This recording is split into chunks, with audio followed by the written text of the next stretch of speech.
So we've been in the story of Joseph for a few weeks now, and despite the long length of our preaching texts, you might be surprised to learn that we are actually skipping even longer chunks of the story in between. It's kind of like the highlights version of the Joseph story. But so today, as we've made it quite a bit into this story, I just want to give a quick overview of what we've heard so far and also some of what we've skipped so far, just so we can all get the context before I read the scriptures for today. So week 1, we heard from Jared about Joseph and his lofty aspirations and dreams and his very special coat, and how those things made his brothers so jealous and angry that they sold him into enslavement in Egypt. Week 2, we heard from John about how Potiphar's wife in Egypt abused her power to frame Joseph so that Potiphar imprisoned him. Next, we skipped some sequences wherein Joseph, in prison, starts interpreting the dreams of his fellow prisoners, and he earns a reputation as a very reliable dream interpreter. And so he kind of works his way up even in prison until he's kind of top of the pack down there. And then last week, Jared shared with us how Pharaoh actually called Joseph up out of prison to interpret Pharaoh's dreams. Joseph warned Pharaoh that his dreams meant there were going to be 7 years of plenty, followed by 7 years of famine. And so during the years of plenty, they should store up some of the food and save it for when they would need it during the famine. And Pharaoh was so impressed by this that he put Joseph in charge of all his entire kingdom, save for the throne. Joseph presides as Pharaoh's second in command. Now we are skipping ahead some more, and I'm sorry to say the 7 years of plenty have already passed, and we are 2 years into the famine. People from outside of Egypt are coming in to beg for food because Egypt is the only one who got the memo to stock up for this. So all the surrounding areas don't have any food, and they're coming in to ask. And Joseph is in charge of fielding those requests and deciding how much food they can afford to share with their neighbors. And who should show up but his own brothers asking for food? And they don't recognize Joseph. So Joseph, perhaps understandably, feels a little vengeful against his brothers. He toys with them for a bit. It's a really weird story. Maybe you remember this story from Sunday school where Joseph has his servants hide money in his brothers' bags. He even hides his silver cup in his youngest brother's bag, Benjamin, even though Benjamin wasn't even born when Joseph was sold all those years ago. But nevertheless, he frames his brothers for a crime they didn't commit and claims that he is going to keep Benjamin as a slave, as punishment. And then Judah, who still doesn't recognize Joseph, explains how precious Benjamin is to their father, who already lost his other favorite son. Judah offers to stay as a slave in Benjamin's stead. And the end of Judah's speech is where we pick up today, without further ado, in Genesis 45. Then Joseph could no longer control himself before all those who stood by him, and he cried out, "Send everyone away from me." So no one stayed with him when Joseph made himself known to his brothers. And he wept so loudly that the Egyptians heard it, and the household of Pharaoh heard it. Joseph said to his brothers, "I am Joseph. Is my father still alive?" But his brothers could not answer him. So dismayed were they at his presence. Then Joseph said to his brothers, "Come closer to me."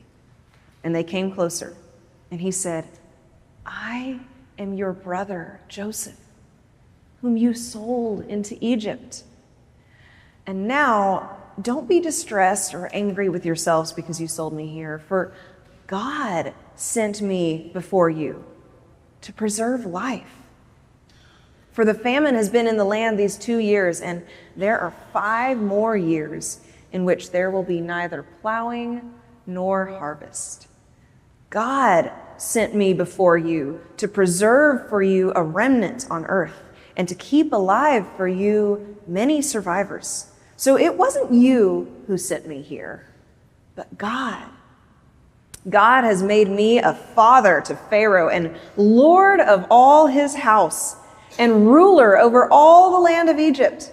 Hurry and go up to my father and say to him, thus says your son Joseph, God has made me Lord of all Egypt. Come down to me, do not delay. You shall settle in the land of Goshen, and you shall be near me, you and your children and your children's children, as well as your flocks and your herds and all that you have. I will provide for you there, since there are 5 more years of famine to come, so that you and your household and all that you have will not come to poverty. And now, my brothers, your eyes and the eyes of my brother Benjamin see that it is my own mouth that speaks to you. You must tell my father how greatly I am honored in Egypt, in all that you have seen. Hurry and bring my father down here. Then he fell upon his brother Benjamin's neck and wept, while Benjamin wept upon his neck. And he kissed all his brothers and wept upon them, and after that his brothers talked with him. This is the word of God for the people of God. Thanks be to God. So I thought it was important to review what led up to Joseph's tears at the beginning of this text, just so we can understand why he's weeping.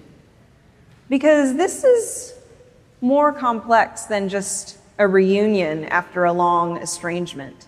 It's even more complex than a reconciliation after a conflict. This is, I'm going to be honest, a really weird story. I mean, we could perhaps understand Joseph exacting revenge on his older brothers who sold him into enslavement. But his schemes also affect innocent little Ben. More than that, they target him specifically. Joseph really is just being cruel because he can. Because he has power now. And because back when he didn't have power, he'd been abused.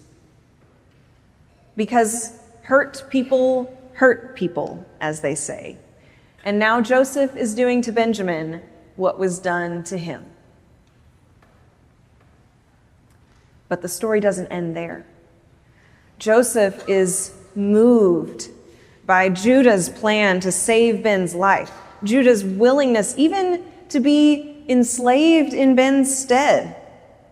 This is not the same Judah who hatched the scheme to sell Joseph back in chapter 37 a few weeks ago. This Judah shows genuine love for his father, and even for his brother Ben. Not the jealousy he'd shown toward Joseph, but genuine love and care. The kind Joseph needed and didn't get back when he was Ben's age. So now Joseph is the one who's jealous. But the more cruel he becomes to poor little Ben, the more love his brothers show to Ben, just heaping coals on Joseph's head. It's no wonder he could stand it no longer and began to weep. So finally, Joseph abandons the plan to enslave Benjamin and instead makes a plan to provide for his family. But you'll notice he doesn't say he's forgiven them. Instead, he re-narrates the story of what they did to him in a version where his brothers, his assailants and traffickers, had no agency. This is an understandable coping mechanism for victims of trauma. His only way of coping now is to imagine that his brothers were powerless puppets.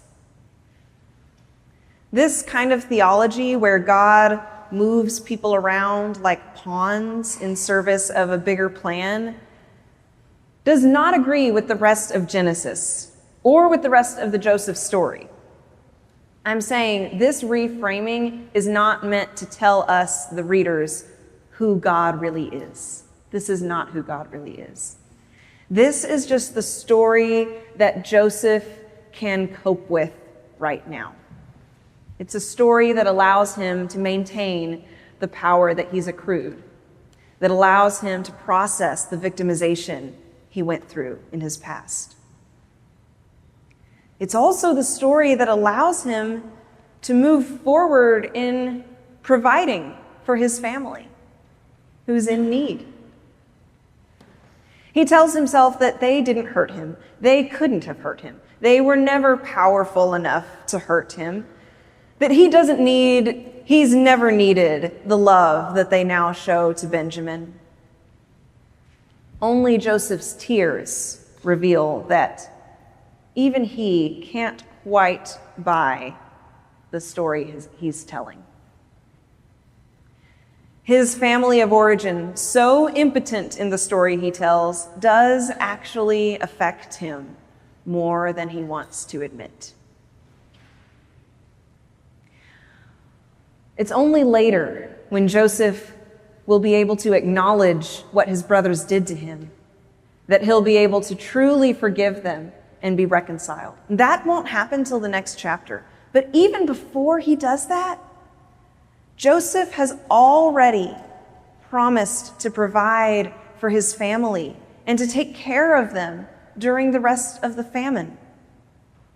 He's going to leverage his social capital with Pharaoh to get his family a place to live and food to eat.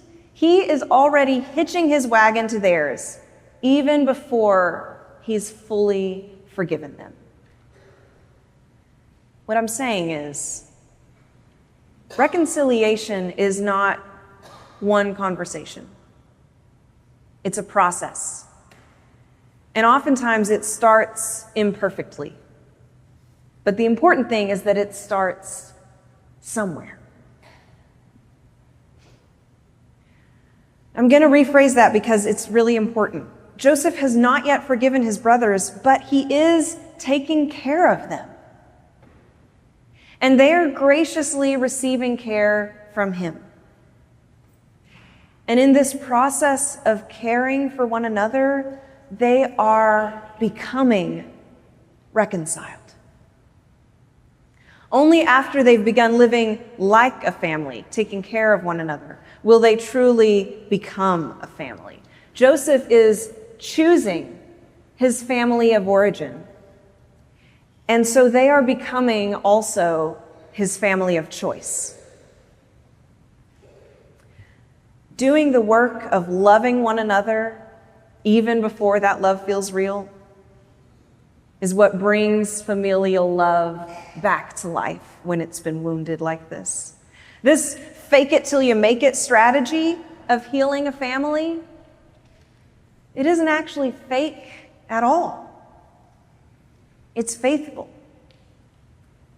Forgiveness can happen only when we hitch our wagons together and choose to depend on one another to survive this famine. Plymouth Church, in a few minutes, we will do some work together. We'll do our liturgy of pastoral ending. And that's because today is my last day as your pastor. As part of that liturgy, we will ask one another for and offer one another forgiveness for all the times we've gotten it wrong in this pastor-church relationship. None of us are perfect. I think it's important that we take a moment to acknowledge that these are not just hypotheticals or empty phrases. I actually need your forgiveness because I haven't always done right by you in the time I've been here. And there are ways in which you actually need my forgiveness because you haven't always done right by me. That's just how pastor-church relationships go. That's always how it goes. That's why we write it in the liturgy every single time. And we really do have to reconcile because we still have work to do. After today, I might not be your pastor. I'm going to another little C church, but we are still in the same big C church family of God's people, trying our best to do God's work in this world God still loves. Whatever feasts and famines await the church in the years to come, we will steward them and survive them together. Like it or not, our wagons are hitched. We are doing the same work in the name of the same Jesus. And if there's one promise for us in this strange story, it's that our depending on one another, it doesn't just make it necessary for us to reconcile and to love one another, it also actually makes it possible. So let's get to work in Jesus' name.